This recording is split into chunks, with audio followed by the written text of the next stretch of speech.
Olá, eu sou o pastor Marcelo da Primeira Igreja Batista de Mantena e estou aqui hoje para mais uma preciosa aula da nossa Escola Bíblica Dominical. Eu quero chamar a sua atenção para o fato de que utilizamos a revista Práticas Bíblicas da Convenção Batista Mineira. No estudo de hoje, nós vamos estudar o de número 28 dessa revista, cujo tema é Cosmovisão Cristã, uma visão transformadora. Esse estudo está registrado entre as páginas 130 e 133 desta mesma revista. Eu quero, antes de dar sequência ao nosso estudo, ler a poderosa palavra do Senhor. O autor da lição, o pastor Cioli, meu amigo pessoal da Igreja Batista do Bom Retiro, lá na cidade de Ipatinga, ele propõe como base para a nossa reflexão o texto de 1 Pedro, capítulo 3.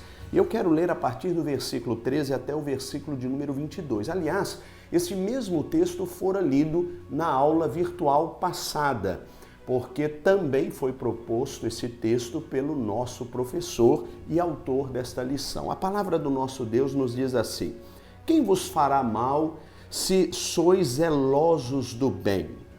Mas ainda que venhais a sofrer por causa da justiça, sereis abençoados. Não temais suas ameaças, nem vos alarmeis. Antes, reverenciai a Cristo como Senhor no coração. Estais sempre preparados para responder a todo o que vos pedir, a razão da vossa fé, da vossa esperança. Mas fazei isso com mansidão e temor, tendo boa consciência, para que os que caluniam vosso bom procedimento em Cristo fiquem envergonhados naquilo de que falam mal de vós.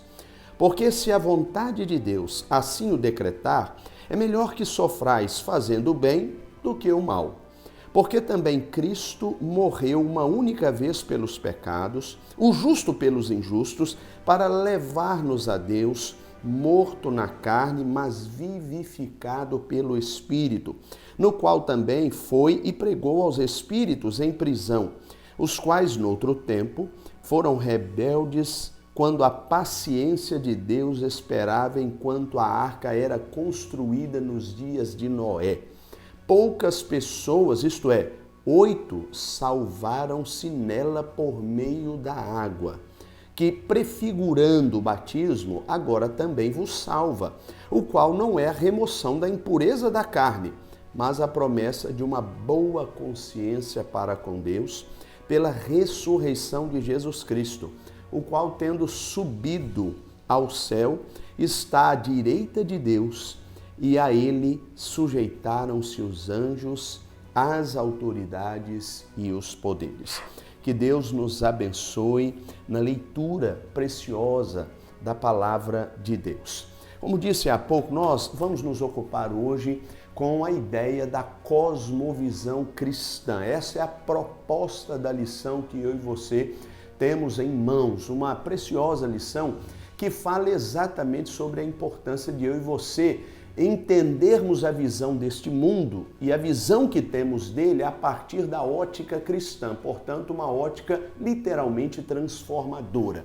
Para tanto, eu e você precisamos entender com clareza em que contexto estamos inseridos. Aliás, quando nós pensamos nisso, nós pensamos no fato de que hoje vivemos um mundo plural. Neste mundo plural, eu e você temos, evidentemente, a perspectiva de várias possibilidades. Aliás, partir do pressuposto de que este mundo é literalmente plural, é partir do pressuposto de que nós ouviremos sempre dele, isto é, do mundo, deste mundo plural, que nós podemos ser aquilo que quisermos. Em tese, esta afirmativa não está errada. Mas se confrontarmos a mesma afirmativa com o que a palavra de Deus nos ensina, vamos perceber que a palavra do Senhor não corrobora esta perspectiva. Pelo contrário, existe uma única forma de ser que vai agradar ao Senhor, que vai cumprir as expectativas do Senhor, que vai atender à vontade de Deus. E eu e você precisamos tê-la em mente. E é por isso que na aula passada conversamos sobre a palavra do Senhor como sendo nossa única regra de fé e prática. Quando nós pensamos neste mundo plural, me vem à mente um autor contemporâneo, infelizmente falecido no ano de 2017, denominado Zygmunt Bauman. Zygmunt Bauman é um sociólogo polaco que traz uma leitura da vida contemporânea a partir de uma metáfora. Zygmunt Bauman chama este mundo contemporâneo de modernidade líquida. O que ele propõe em suas suposições, em sua leitura, digamos assim, é a ideia de que o mundo em que eu e você estamos vivendo é um mundo altamente vulnerável e que se molda de acordo com as circunstâncias. E já que eu e você estamos inseridos nele, via de regra, também estamos sendo altamente influenciados por esta modernidade líquida, em que os valores são absolutamente voláteis, portanto, sujeitos às circunstâncias. Note que isso traz para o cristão um tremendo desafio, porque nós precisamos enxergar este mundo não sob a ótica do próprio mundo, mas sob a ótica divina, isto é, pela ótica do Senhor, aquilo que Deus espera que eu e você vivenciemos. E eu e você temos que entender isso de uma vez por todas, a despeito de estarmos num mundo plural, num mundo que, como Zygmunt Bauman propõe, tem a ver com a ideia de uma modernidade líquida que se molda de acordo com as circunstâncias. Eu e você não podemos nos render a este tipo de comportamento. Então vamos ao primeiro tópico da lição que o nosso pastor Cioli, que é autor da mesma, nos ensina e nos propõe. Cosmovisão. Quero partir primeiramente da definição desta expressão. A expressão cosmovisão vem da junção de dois vocábulos, um grego e um latino. O vocábulo grego cosmos significa ordem universal, mundo, universo. E a expressão latina visio omnis significa sentido de enxergar. Então, a rigor, a definição do termo cosmovisão é a visão de mundo, é a maneira como nós enxergamos o mundo, é a forma como eu e você percebemos o mundo. E isso parte de um pressuposto extraordinário, aquilo que vai no nosso caráter, na nossa construção. Aliás, por falar em construção, concebo o ser humano como um ser biopsicossocial. Isto significa dizer que o ser humano se constrói numa esfera biológica, portanto, está a sua construção intimamente ligada a valores inatos, a valores que têm relação com a nossa carga genética e com aquilo que eu e você construímos do ponto de vista genético mesmo, biológico, fisiológico, psico, porque nossa construção é sobretudo mental e eu e você temos uma relação com o mundo a partir da mente. É a maneira como nós apreendemos este mundo, então a nossa cosmovisão é altamente influenciada por isso. Então a nossa mente, ela vai literalmente reproduzir as impressões que o mundo nos apresenta. Então a psique humana, a mente humana nos traz a ideia de que eu e você precisamos realmente perceber este mundo a partir daquilo que nós internalizamos. Mas somos também sociais, seres sociais. O ser humano, ele é, diferentemente dos demais animais, que neste caso são irracionais, o ser humano, ele está sempre na interação social para construir a sua identidade. Nós aprendemos a falar no meio social, nós aprendemos a andar no meio social. Um quadrúpede, por exemplo, ao nascer, cerca de algumas horas depois, ele já consegue coordenar 4 pernas e se colocar de pé. O ser humano não. O ser humano vai levar meses, quiçá ano, para conseguir coordenar apenas 2 pernas. O ser humano não se comunica verbalmente de uma hora para outra, é preciso que haja um nível de elaboração cerebral, mental, internalizado para que ele tenha essa condição. E é no meio social que eu e você nos construímos. Então, por isso, repito, o ser humano é um ser biopsicossocial. Isso nos faz pensar em alguns aspectos importantes, como, por exemplo, a questão de que a forma como o ser humano se relaciona com este mundo está diretamente ligada aos seus valores, às suas crenças, está diretamente ligado aos seus objetivos de vida. Então, eu e você temos o mundo abraçado por nós a partir da maneira como nós cremos, a maneira como nós acreditamos que as coisas devem funcionar, a partir dos nossos valores que são recebidos, herdados nestas relações interpessoais, nestas interações sociais que nós construímos ao longo de nossa vida, que nós travamos ao longo de nossa vida, e tem a ver, naturalmente, com aquilo que nós traçamos como meta para a nossa existência, que são literalmente os nossos objetivos. Eu e você precisamos entender que a cosmovisão, ela caminha sempre nessa direção, eu diria até nesta perspectiva. Aí chegamos a um segundo tópico que é proposto pelo nosso autor. E neste tópico ele chama a atenção, secularismo em alta. Poderíamos dizer também secularização da igreja. Infelizmente nós estamos vivendo uma era em que as coisas do mundo estão influenciando mais a igreja do que propriamente a igreja influenciando o mundo. Isso é um perigo tremendo, porque isso vai contra o que a palavra de Deus prescreve. O apóstolo Paulo escreveu aos Romanos, no capítulo 12, nos versículos 1 e 2, algumas proposições que não podem fugir da nossa mente. E ele nos diz assim: portanto, irmãos, exorto-vos pelas compaixões de Deus. Eu gosto de uma expressão antiga que diz: rogo-vos pelas misericórdias de Deus, que apresenteis o vosso corpo como sacrifício vivo, santo e agradável a Deus, que é o vosso culto racional. E não vos amoldeis, uma expressão mais antiga diz: e não vos conformeis ao esquema deste mundo, mas sede transformados pela renovação da vossa mente, para que experimenteis qual seja a boa, agradável e perfeita vontade de Deus. Há uma sentença nesse texto que merece a nossa atenção de maneira mais precisa.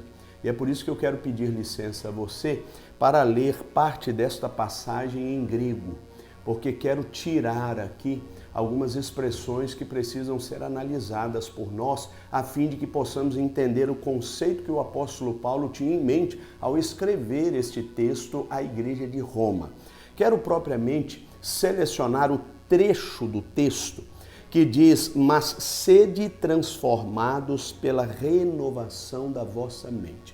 A frase que aparece aqui em grego, e peço licença a você para lê-la em grego, é metamorphoste te anakainosel tonos. O que o apóstolo Paulo está dizendo aqui, traduzindo, é: nós precisamos ser modificados, mudados no interior, na mente. O que Paulo está propondo nesse texto é que precisa haver literalmente uma renovação, uma reinvenção da maneira como nós enxergamos o mundo.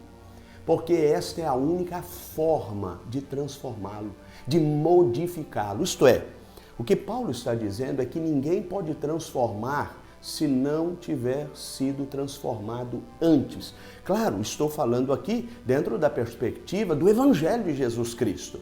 E este é um problema sério. Muitos não têm conseguido transformar este mundo, pelo contrário, são transformados por ele, são influenciados por ele, porque sequer foram transformados pelo Evangelho da salvação. Não foram, como diz o apóstolo Paulo aos Efésios, no capítulo 1, versículo 13, não foram selados com o Espírito Santo da promessa ou pelo Espírito Santo da promessa. Então Paulo está dizendo que se não houver uma reinvenção do ser humano, é como Jesus Cristo chama a atenção para nascer de novo, uma nova vida. Se nós não deixarmos para trás as coisas velhas e deixar que Deus nos transforme e nos faça uma nova criatura, então nós não vamos conseguir influenciar este mundo. E isso passa por uma renovação de mente, isto é, por uma metanoia, é a palavra grega, que indica mudança de mente, mudança de rota ou arrependimento, que vem etimologicamente falando da ideia de pender para trás, voltar atrás. Então Paulo está de forma muito clara dizendo que quem deve promover influência não é o mundo, mas o ser humano, crente em Jesus Cristo. É ele quem tem que fazer diferença no mundo em que está inserido. Aliás, podemos até fazer um link fantástico com a lição passada, em que aprendemos na metáfora de Jesus, aliás, nas duas metáforas que Jesus usa nos evangelhos, em que ele nos chama de sal da terra e luz do mundo. São metáforas que nos fazem pensar no papel que eu e você devemos desempenhar nesta sociedade. Então, para que haja uma transformação, é preciso que nós, primeiramente, sejamos transformados. Infelizmente, isso não tem acontecido. Pelo contrário, nós temos experimentado um secularismo, ou seja, nós estamos deixando o mundo influenciar a igreja. Os pastores já não são mais pregadores, se tornaram coach, isto é, eles são treinadores do comportamento. E nós temos que tomar cuidado com isso, porque nós estamos transformando a pregação da igreja em uma proposta de autoajuda. As pessoas vão à igreja hoje não com a intenção de serem transformadas, mas com a intenção de consumir, como se estivessem indo, e aí vou usar metaforicamente esta expressão, como se estivessem indo num supermercado, digo isso entre aspas, virtual, ou, perdão, espiritual. E, infelizmente, isso tem acontecido, já não é de hoje, é de longa data, mas neste tempo contemporâneo, que Zygmunt Bauman propõe como uma modernidade líquida, as pessoas viraram consumistas. Por exemplo, um celular hoje, ele só serve até a página 2, porque daqui a um ano ele já estará obsoleto e o sujeito se torna, portanto, incapaz de ver valor naquele celular, porque um novo celular que tem mais recursos entra no lugar deste para substituí-lo. E assim nós temos feito com a fé cristã. E ela não se presta a esse papel. E uma das propostas do secularismo é tornar o ser humano incapaz de encontrar valores absolutos. E nós precisamos saber que a palavra de Deus, a Sagrada Escritura, é um valor absoluto para mim e para você. Ela é, de forma dinâmica, capaz de transformar eras, pessoas, mundos. Ela é capaz de nos colocar dentro do céu, porque a Bíblia diz que nós podemos encontrar na própria Escritura palavras de vida eterna. Então, cuidado com o secularismo, porque ele entra numa cultura de não tem nada a ver. E aí nós vamos nos amoldando, como diz esta versão Almeida século XXI, ao esquema deste mundo. As nossas músicas passam a ter a cara das músicas do mundo. As nossas pregações deixam de confrontar o pecado e passam a promover autoajuda na vida das pessoas. E, infelizmente, embora isso faça bem ao ego das pessoas, isso vai levá-las ao inferno. E nós temos que tomar cuidado, porque a igreja está aqui para demarcar terreno e promover, na pregação da palavra de Deus, transformação no mundo e não o contrário. Ela não pode ser transformada pelo mundo. Eu e você temos que tomar imenso cuidado com isso. Chegamos finalmente ao terceiro e último tópico: cosmovisão cristã. Eu e você precisamos saber que o nosso Deus ele é pessoal. E na medida que é pessoal, ele resolveu se relacionar comigo e com você.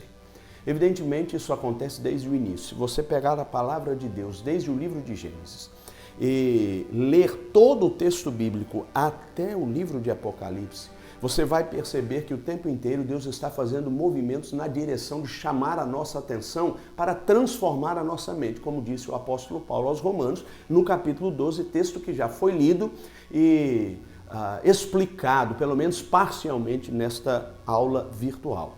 O que esse autor propõe a respeito da cosmovisão cristã é que eu e você precisamos enxergar os nossos valores a partir do que a palavra de Deus diz. Precisamos enxergar as nossas crenças a partir do que a palavra de Deus diz. Precisamos enxergar os problemas da vida a partir do que a palavra de Deus diz. Logo, não há espaço para relativismo, como a pós-modernidade nos apresenta. Nós precisamos saber no que cremos e precisamos saber que esta crença está intimamente ligada à vontade boa, perfeita e agradável de Deus. Nós precisamos saber que esta vontade precisa ser capaz de falar alto ao nosso coração, ainda que haja em nossa carne a inclinação para o pecado. Então eu e você precisamos fazer deste texto bíblico, este texto sagrado, filtro para tudo que eu e você enxergamos neste mundo. E é aí que a nossa cosmovisão, isto é, a nossa visão de mundo, será administrada pelas lentes da Bíblia, pelas lentes da palavra de Deus. Foi assim que Jesus Cristo propôs quando veio ao mundo. Ele não queria que as pessoas olhassem a religião como ponto de mudança, como a tábua de salvação. Ele queria que as pessoas entendessem que é no relacionamento com o Senhor Deus que eu e você somos literalmente transformados. Porque Jesus, como diz João 14,6, ele é o caminho, ele é a verdade, ele é a vida. E quando nós entendemos isso, as nossas decisões passam a ser determinadas pelo poder desta palavra. Quando nós entendemos isso, nós passamos a mudar a maneira de conversar com as pessoas. Aliás, há uma frase que gosto muito, embora bastante batida, mas que tem um poder extraordinário de pensar. Ela diz o seguinte: quando você conversa com Deus, você muda a maneira de conversar com as pessoas. Então a sua cosmovisão, isto é, a sua visão de mundo, ela é altamente influenciada pelo seu relacionamento com Deus. E é daí que vem a ideia da cosmovisão cristã e não religiosa. É bom que se diga. A cosmovisão cristã passa pelo modelo de Cristo, pelo exemplo de Cristo. Eu e você precisamos nos relacionar com Ele. Pastor, e como é que podemos fazê-lo? Através da sua palavra, que é a revelação dos céus ao nosso coração. E nós sempre vamos errar, não conhecendo as Escrituras, diz o texto, e nem o poder de Deus. Então precisamos conhecer estas Escrituras para acertar o nosso caminho. E mais, através da oração. Bíblia e oração são caminhos que encurtam a nossa distância para Deus. Então precisamos, entre nós e Deus, então precisamos fazer disso um elemento vital para a nossa existência. E assim a sua cosmovisão será influenciada pela vontade do Senhor e automaticamente você será capaz de transformar o mundo à sua volta. Amém? Que Deus nos abençoe. Muito obrigado pela sua atenção e até a nossa próxima aula virtual, nossa videoaula, que será o nosso próximo encontro da Escola Bíblica Dominical, quando vamos estudar a lição de número 29. Hoje estudamos a lição de número 28, preciosa. Quero crer que a próxima não será diferente. Muito obrigado pela sua atenção e até a próxima aula.